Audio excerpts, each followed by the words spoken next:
Today's render, before, after. But how? How do you do it? How do you do it? Don't worry. I know a guy. He's unemployed and he'll show you for free. Come. This is a render of my personal architecture project about a building on the ocean that catches satellites. It contains months of research, design, and assembly that only I experienced. If you were presented with my full portfolio, you will have a good idea of what all the elements in the drawings are. But in today's case, you only see the final render. So how can I make this render as convincing and storytelling as possible, so that you can extract as much information about the architecture through just this one image? Step 1. Look at references. Art references number 1. Voyager 1. While I was doing research, I came across this really pretty image. The interesting thing is, this was not a real photo of the satellite, as it would have been traveling at hundreds of kilometers an hour away from the Earth as soon as it was released into space. Why are you running? Why are you running? Therefore, this is possibly a collage of the satellite prototype on a background of stars. This discovery kicked off my interest in creating realistic imagery from the combination of 3D models and 2D photos. I'll talk about more references as we go, but let's start with some post-production. I'm going to censor every swear word with Schmidt. Schmidt is about to get real. What do you mean by that?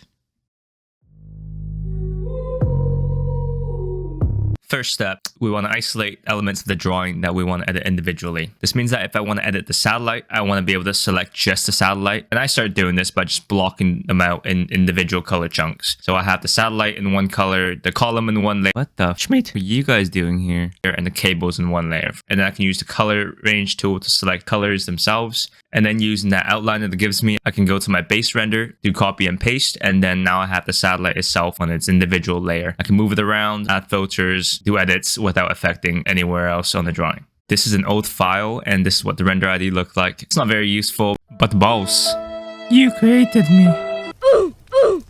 because everything's in bits, the colors are everywhere. I normally render out a object ID, a render ID, a material ID, a shadow ID, and also a reflection ID.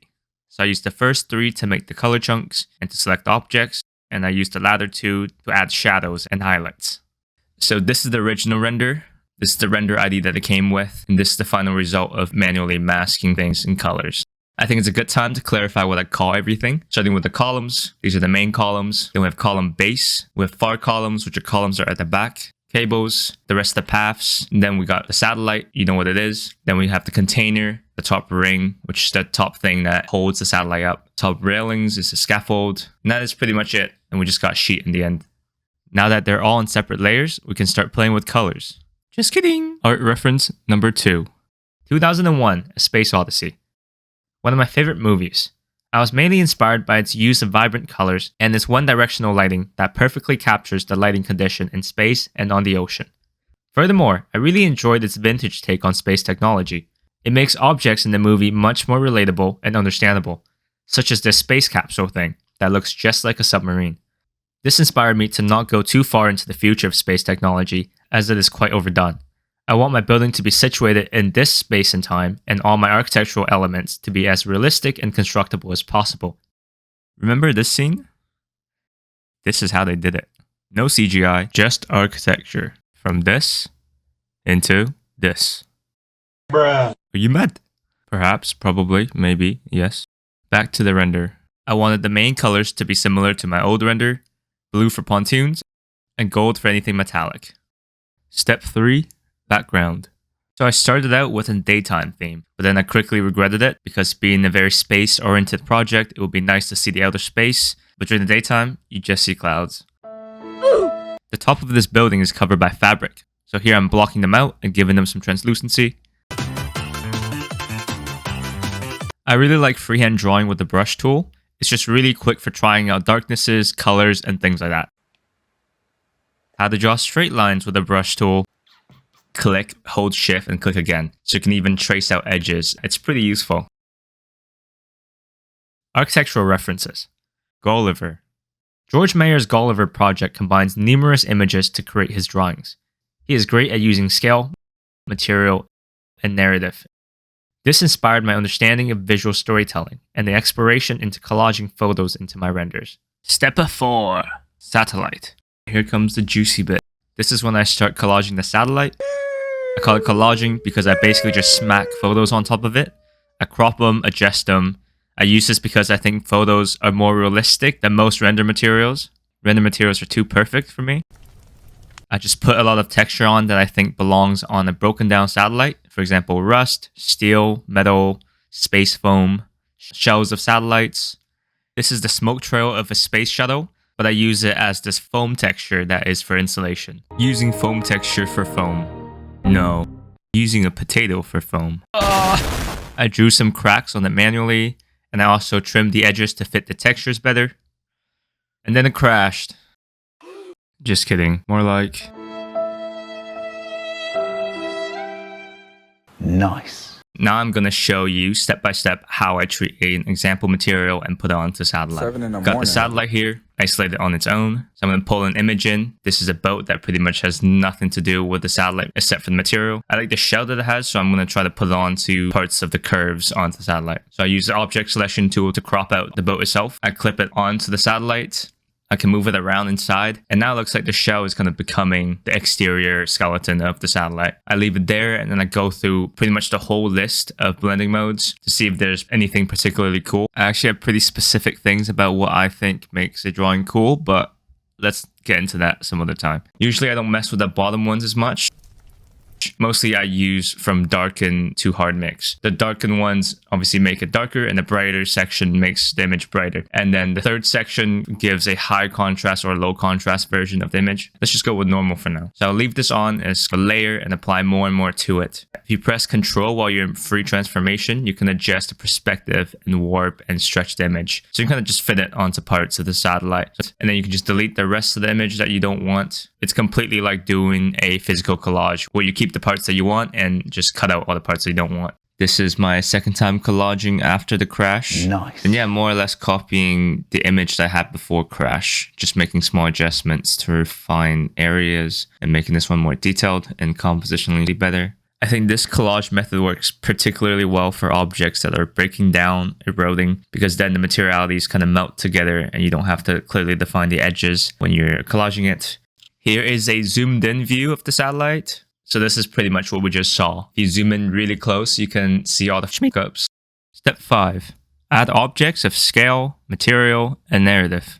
Back to the time lapse. Here I'm grabbing layers from the old file, so I don't have to completely redo everything. Take the railings, the fabric, texture, pontoons, paste them into the new render. Adjust them a little bit. Pause. Why do we need these objects? Well, remember the question at the start of the video? In today's case, you only see the final render, so how can I make this render as convincing and storytelling as possible? To answer that, in short, you add mundane objects to the drawing that everybody can recognize and understand. Through the selection and placement of these mundane objects, you can present a story that describes what this space is and how it functions. For example, a barrel near the site says that the site needs resources to run. A person next to a satellite shows how big the satellite is, and consequently, what type of satellite it might be based on its size. When I add these mundane objects, I add them in 3 main categories: scale, material, and narrative. Think about your drawing as a sci-fi movie. Many projects done in architecture school explores a technology and try to push it to its limits. This results in buildings that are based on speculations and exaggerations of existing technologies. Thus, most of these architecture projects exist partly in the student's imagination. Therefore, in order to allow people to understand your sci-fi creation, What do you mean by that? aka your speculative architecture drawing, there is a lot of work to do in terms of world setting, character building, and storytelling. Left in sci-fi terms and right in architecture terms. Take world building for an example. How do sci-fi directors/writers do it? A quick search gives us a rough idea. You describe your world, you populate your world, you establish history and culture for it, and a source of power. Nice. These elements, history, culture, inhabitant, energy source, are all a part of our reality. What you need to do is simply create enough connections between your fantastical world to the real world so that the viewers can use their knowledge of reality to comprehend your imagination. Let's look at Dune as an example in terms of these mundane objects in the 3 categories I mentioned: scale, material, and narrative. For scale, they use humans to depict how large the sandworms are in most of their movie posters. Without the human, the worms could be the size of Hesperia. So, in this case, the human is the mundane object of scale that gives you the size of creatures that live in this world. For the material category, even though the medium they call spice is not something I fully understand, I know that it is like resources we have on Earth, such as gold or fossil fuel. They extract the spice through mining the planet using what they call harvesters, very similar to how many minerals in our reality are extracted from the ground. In this way, the harvesters become the mundane object that communicates the materiality of the spice as something like the minerals on Earth. Lastly, what mundane objects does the movie use to build up its narrative of the desert being a scary, scary place? First, helicopters are seen as the main and pretty much only way of transportation. Second, large airlifts are used to carry the spice extractors. Both transport devices hint that the desert is not fit for any ground automotives, for reasons that we find out to be the sandworms.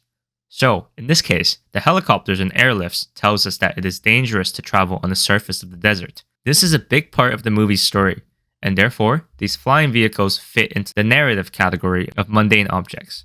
Now, back to the render, and you can try to categorize every object I place into the 3 categories I just mentioned. Fabric. The fabric I basically create using a photo of a fabric fold, and I just free transformation and warp it into the correct perspective. The fabric texture is to showcase that the roof is made of a sheet-like material. Next, shooting stars. Get some shooting stars, a lot of manual brushing, a little bit of Bob Ross action. Since my building catches satellites and meteorites, shooting stars to drive that narrative. Next, here I'm making an exterior ring for my pontoons. I thought it would look cool. The yellow paint job is to prevent people from falling over the edge, therefore it's for narrative and the safety of the site. Now some quick thoughts on how many objects to add. I like to add a lot of elements at the beginning of my Photoshop process, and I always kind of remove them towards the end. So I go with a more is more philosophy at the beginning, and then a bit more minimalistic towards the end. Fabric rings. I quickly make the first circle of fabric, block out a chunk of color, and then apply some fabric fold texture, same thing as the ones on the ceiling. The ring fabrics help insulate the satellite, therefore it's both for material and narrative. And then I go into making pontoons. This is very manual process. You see exactly what I'm doing here. I'm going to stack them along so I make it to the end. How fun is this? Tips for aesthetics. Number 1, detail. If you look around, everything is infinitely detailed. Even a white wall has grains if you look closely. So for a picture to be realistic, it should contain a high level of detail in at least some parts. Detail also draw focus and can be used to make your drawing appear more realistic, precise, architectural, and thought through. Step 6. Lights. Here I start making some lights. I just dot them in with the brush tool. I think these lights are pretty good for adding details to the photo, to give you something to zoom into because they're so small. I'm messing with the top ring here. I wanted something high contrasted and kind of lights that would shine down on the satellite.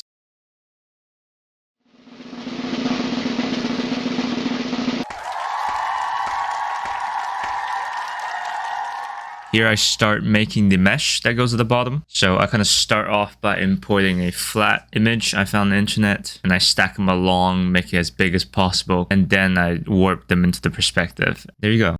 Container. This is a good example for image overlay. Because the container is circular, I chose a circular image. So I just, smack the texture on in the same perspective. So it kind of goes smoothly around the container. And then you see the inner cushion that I'm trying to mimic. I'm trying to have like a soft material for the center. So I searched up like a circular pillow. And that is actually a hemorrhoid pillow. Great little fact right there. Didn't know they existed. Sure, I'll find it helpful at some point. Maybe you will as well. Architecture reference number 2, New Malacovia by Pascal Bronner. This was a big inspiration in communicating the vast scale of my project using grids and lengthy vertical columns. The amount of detail in this drawing, mainly done through repetitions, also made me more aware of lines and grids that exist in our daily environment.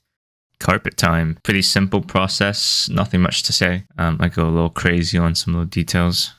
Then for some reason I stopped after one carpet, and now I'm doing this grid system. So I'm trying to kind of mimic Pascal's drawing to show how big this place really is. I'm very big on recycling things I've made. So for example, here you see me duplicate the grid a lot of times, just so I make full use of it. More grids.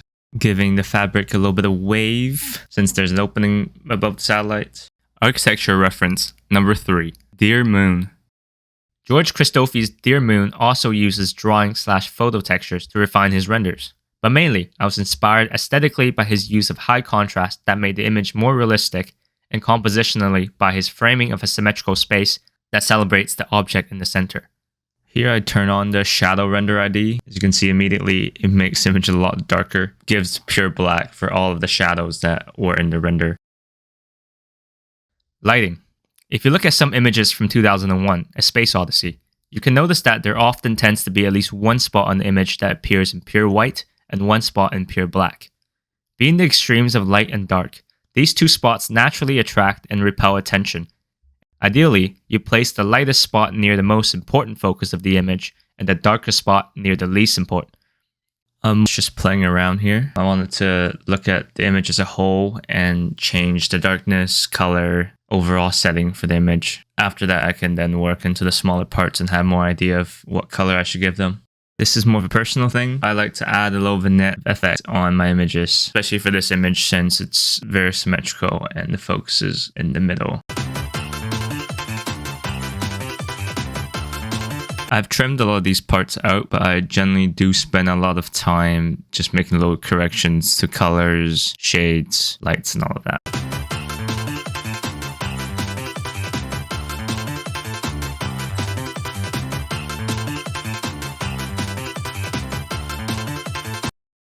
Hello there. Remember the Dune example from earlier? The one about scale, material, and narrative objects? Let's look for them in my render. In the original, there's no scale, no material, no narrative. Let's look at my attempt. Material. The goal here is to allow your viewers to immediately recognize what material everything is made of. Since this is an architecture drawing after all, materials are everywhere, so clearly expressing them will help the viewers understand what the objects are, how durable they are, and why such materials are chosen. Let's look at my carpets. I use fabric texture for the pink carpets, and a smooth, translucent texture for the white carpets. The pink carpets resemble the soft, fluffy fabric texture that we see at home. In comparison, the white carpet looks smoother and closer to a rubbery material that we find in gyms, car floors, and laboratories. Therefore, while the soft, fluffy pink fabric is for comfort when walking on it, the white carpet has a different use. First, it caters to more heavy-duty maneuvers, hinted by its resemblance to gym mats. Second, it is resistant to water, hinted by its rubbery texture and resemblance to automotive floor mats. And third, it is more catered towards scientific and professional use, indicated by its visual resemblance to laboratory floor mats. Admittedly, the white carpet doesn't resemble all of these features by itself, but next to the pink fluffy carpet, it stands out as being more industrial and waterproof. For these kind of objects, I usually do a repetition of at least 3. Think about it like this. If you have one human on site, it means, oh yeah, maybe people live here. And the more people that you add, the more they will take it seriously as a place where people live. Ah, look what we found. A barrow. What are these barrows for? I don't know. Here's a great thing about barrows. You don't know what's inside. So if you just put some there, people will just understand that this facility needs some sort of resource to run, and whatever resource it needs is inside the barrows. If you make it 2 different colors, that means 2 different types of resources.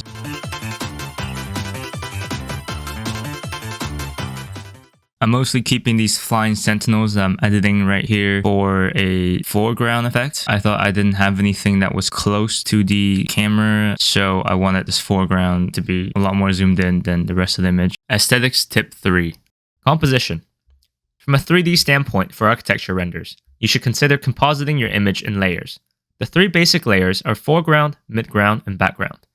Having objects in all 3 of these layers will create the illusion of depth and make your 2D image look more 3D, therefore more immersive and architectural to the viewers. Here I'm trying to test out what it would look like with the background blurred. Show you guys what I mean.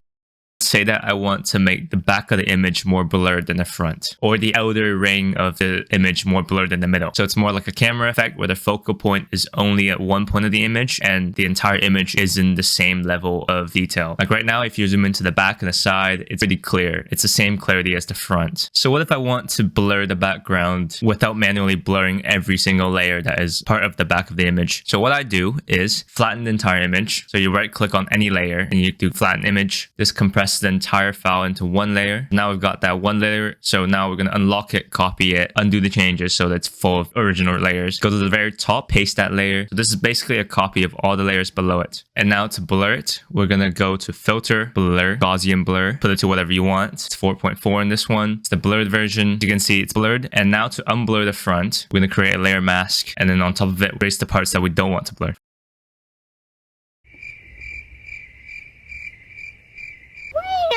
Instead, I'll just show you guys an example using eraser directly on the image, which is a dangerous move. So here's a little before and after. Before, after.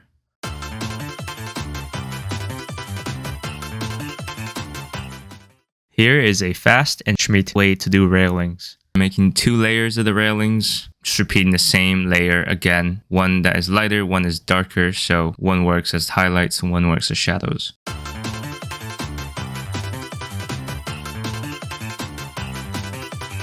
Time for this yam looking thing to go. I tried a few edits of how to trim it. Eventually set it on like a little knob.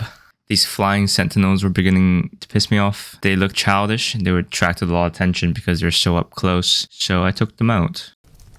You can see me doing lots of brushing. And here I'm doing less brushing. Here we see the shadow render ID making a quick return. Just flashes in and out. Such a cool layer.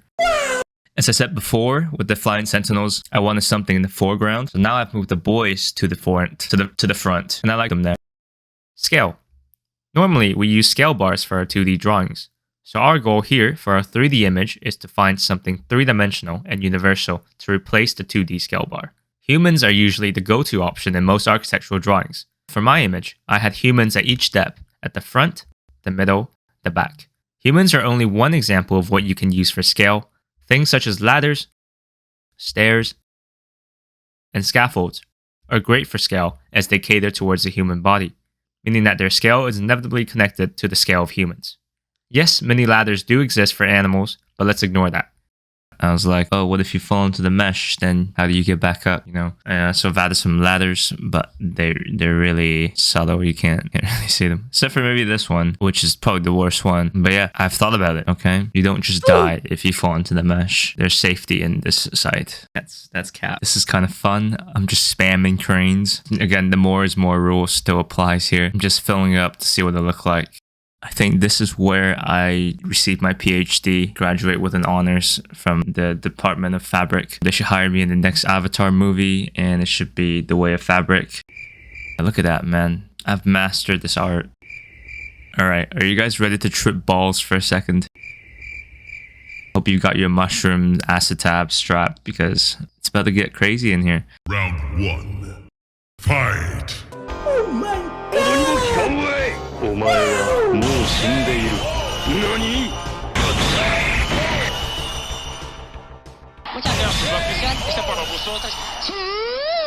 Okay, that wasn't that crazy. That was like a solid 5 seconds. But imagine me actually editing this thing, right? That actually took probably like an hour. So I was just tripping to that image for a solid, 60 minutes. We are almost there, people. We're starting to get close to the final image here. Got the shadow ID turned on.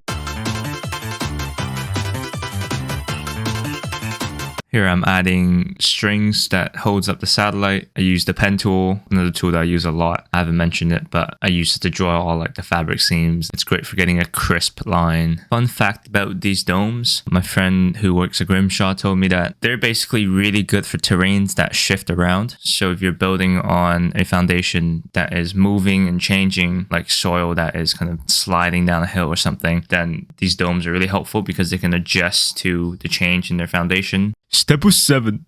Acquire feedback. At this point, I went to get feedback from a few of my friends. Yes, I have friends. Just asking them what I should add, what I should take out, what looks good, what doesn't look good. And I've been told to add some signage, some symbols in terms of the walk path, roads for crawlers, kind of stars, more lights, variation to the cranes, also more scaffolding. Step 8. Apply feedback. Stars. God, it's such a good feeling to add stars. So much free detail.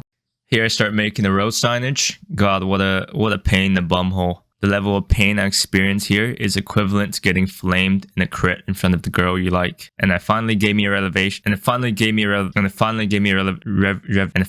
revelation that I'm very glad that I had. So the reason why this process is so dreadful is because how laggy the file is. So basically I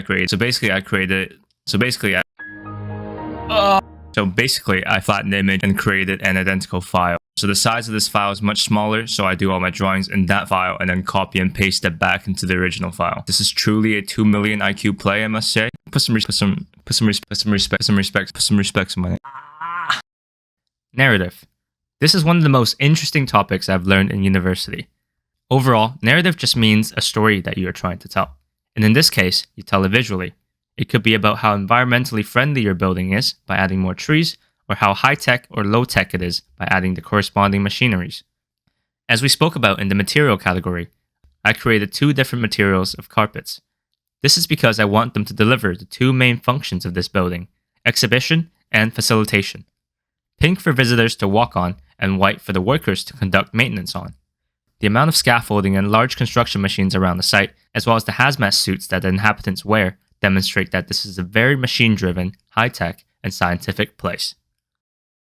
So we're kind of reaching towards the latter part of the video. I don't really have anything important to say. I'm just going to ramble on about a topic that a fellow architecture student suggested on Instagram, and that is the gatekeeping of skills. What do you mean? Whether that is how to do a render, how to do a certain style of drawing, just any kind of skill in programs. So here are my thoughts. I don't think it's innately wrong to not share a skill that you put time into learning. It's obviously your skill, so you get the choice of whether you want to share it with a specific person. I think it's good in general to share because that's how skills get developed over time. You will never have as much time as 2 people would have to develop a skill. But I think many times people think that these kind of help should come for free. I don't necessarily agree with it. Well, it's good for someone to selflessly give something out. But at the end of the day, I think it should be mutual, where if they're providing you something, you should provide them something. It should be an exchange. God knows the amount of things I was suck on to be good at Revit. What do you mean by that?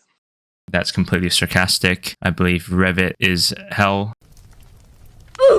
If I was good at Revit, I will instantly become bad. I think in order to be good at Revit, I will have to trade all of my creativity away. There's not that much, but I've just never seen a person who is good at Revit and good at being inventive. It doesn't really work that way. But yeah, I think skills should be an exchange where you should offer to buy someone food or do something for them, show that you really want to learn. Maybe that's through staying late in the studio or putting in time to learn all the basics so they don't have to help you the whole way through. And yes, I am using the Windows photo editor. For some reason, some of these clarity adjustment things just hit different. Conclusion on the process of making final renders. This leads on to my grand philosophy on making final renders, which is that the process of how you get there don't really matter. Only your final image matters. How you get there is fine. You can be as sketchy, unorthodox as you want. Nobody will judge you if they like your final image. But you.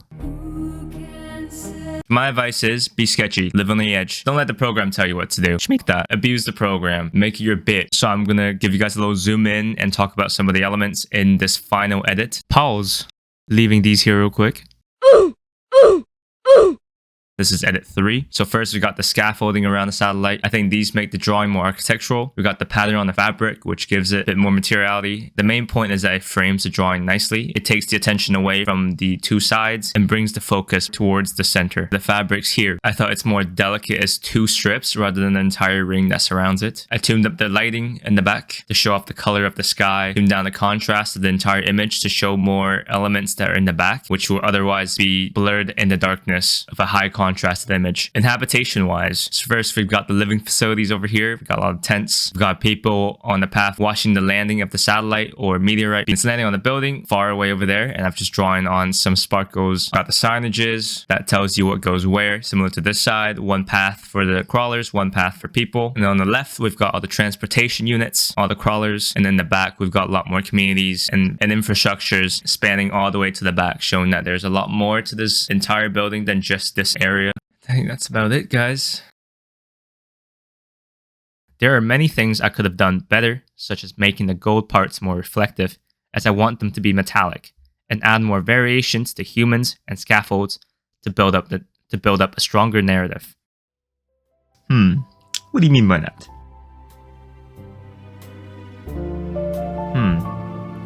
What do you mean by that? What do you mean by that? What do you mean by that? That's cat. That's cat. That's cat. What do you mean by that? What do you mean by that? What do you mean by that? What do you mean by that?